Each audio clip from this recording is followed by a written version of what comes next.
do të flasim me një djalosh nga Shkodra që këto 2 ditët e fundit i bëri krenar të gjithë shqiptarët me paraqitjen e tij. Do të fjalë për atletin Franco Burraj. Franco, faleminderit shumë që je sonte me neve. Faleminderit na ime dhe për ftesën.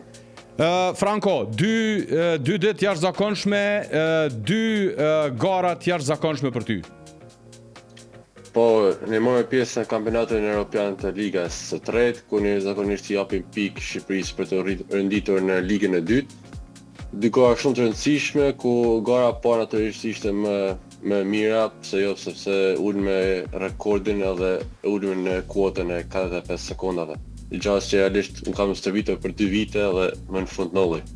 Për pos kësaj në 200 metra në raportet e fundit thuhet që është rekordi historik pasi për herë të parë një shqiptar zbret në 21 sekonda. Po, si në garën e 200 dhe ashtu edhe në 400 është hera parë që zbritet në kuotën e 21 sekondave, po ashtu edhe në kuotën e 46 sekondave, që për mu besoj se është një arritje. Tregom sa është e vështirë në aspektin personal fillimisht të merret pjesë në këto gara dhe të arrihen këto rekorde brenda një periudhe të shkurtë.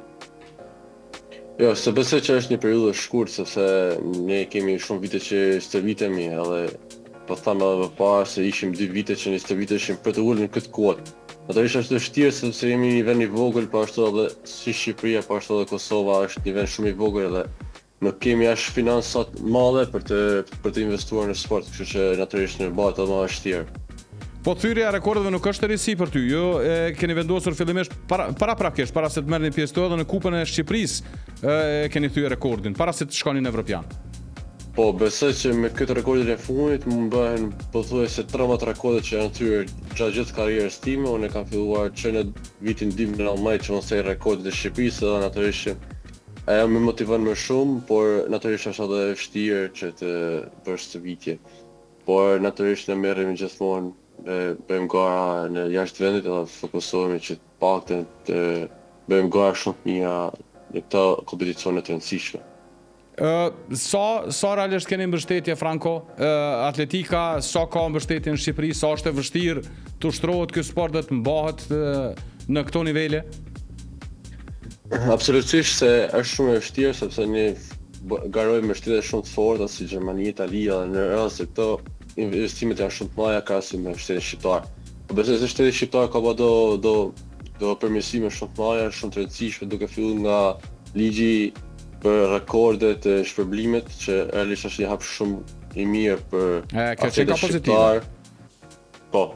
Kështu që shpresojmë edhe në të ardhmen që të bëhet edhe ligji i sporteve ashtu siç e keni ju në Kosovë, që natyrisht shpresojmë që do të bëhet edhe më mirë, po prap si prap duhet të dimë sepse shtetet e forta natyrisht janë shumë para nesh. Kur vjen koha e përgatitjeve për gara të rëndësishme, po flasim për këto evropiane, ku i kryen stërvitjet? A i kryen stërvitjet vetëm në Shqipëri apo ka nevojë edhe për stërvitje jashtë Shqipërisë? Po momentin në stërvitjen në Shqipëri, Shkodra ka tartanin edhe pistën e vet, natyrisht që është vështirë gjatë periudhës së dimrit, ku ne realisht bëjmë stërvitje në Shkodër, por me këtë rezultat natyrisht ne do të bëjmë një sakrificë shumë të madhe, paktën në periudhën e dimrit që është stoftë në Shqipëri të largohemi dhe të bëjmë një stërvitje shumë të mirë në vende të nxehta, natyrisht pse jo, për të synuar të marrim një medalje ndërkombëtare gjatë vitit tjetër. Tash pas këtyre rezultateve, cili mbetet synimi yt, cili është caku i radhës? Po besoj se kemi shumë kampionate të rëndësishme. Gjatë këtij viti kemi kampionatin ballkanik që zhvillohet në Greqi, kemi kampionatin botëror, po besoj se fokusi kryesor do të jetë vitin tjetër që është lojët mesatare që zhvillohen në Itali, ku shpresoj pse jo të vijë me një medalje ndërkombëtare. Hajde, edhe mbështetjen tonë ke gjithsesi në këtë rrugtim. Uroj që i arrin këto, uroj që rritet mbështetja për garues si ju, pasi mund të jeni edhe shembull për të rinj që dëshirojnë të bashkanxhiten atletikës.